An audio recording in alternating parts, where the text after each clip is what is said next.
Hi అండి. అందరికీ నమస్కారం. Welcome to Vijayalakshmi cooking and vlogs. ఈరోజైతే నేను సోయా శనగలతో ఫ్రై అయితే చేయబోతున్నాను. చాలా అంటే చాలా బావుంటుంది. సూపర్‌గా ఉంటుందనమాట టేస్ట్ అయితే. ఇలా తయారు చేసేసుకోండి. ముందుగా నేనైతే 4 గంటల ముందే నానబెట్టాననమాట సోయా శనగలు.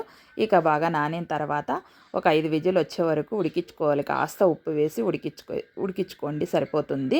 ఇక ఒక కడాయి పెట్టేసుకొని ఆయిల్ వేసేసుకొని, ఆయిల్ హీట్ అయిన తర్వాత ఆవాలు జీలకర్ర వేసేసుకొని, ఆనియన్స్ వేసేసుకొని, ఓ 2 ఎండుమిర్చి వేసేసుకొని, అలాగే పచ్చికరివేపాకు వేసేసుకొని, అలాగే కాస్త పసుపు వేసేసుకోవాలి.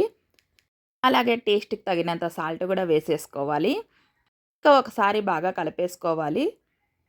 ఇక కాస్త మగ్గిన తర్వాత మనకి స్పైసీగా తగినంత కారం కూడా వేసేసుకోవాలి. ఇక అలాగే అల్లం వెల్లుల్లి పేస్ట్ కూడా వేసుకుంటే వేసుకోవచ్చు. లేదంటే స్కిప్ చేసేయండి. నేనైతే ఇక్కడ గరం మసాలా వేసుకుంటున్నాను. చాలా అంటే చాలా టేస్టీగా సూపర్‌గా వచ్చాయన్నమాట. ఇక చూడండి, ఇక మనం ముందుగా ఉడికించుకున్న శనగలనైతే వేసేసుకొని ఒకసారి బాగా కలిపేసుకోండి. ఈ శనగలతో ఎన్ని రకాలైన కర్రీ చేసుకోవచ్చండి. నేనైతే చాలా రకాలుగా చేసి యూట్యూబ్‌లో అయితే పెట్టాను. ఇదొక టైప్ అనమాట. ఇలా గూడా చాలా బావుంటాయి శనగలైతే. ఇక నా ఛానల్ గనక మీకు నచ్చినట్లయితే లైక్ చేయండి, షేర్ చేయండి, సబ్స్క్రైబ్ జేసుకోండి. అలాగే కొత్తగా చూస్తున్న వాళ్ళు సపోర్ట్ చేయండి ఫ్రెండ్స్. బాయ్.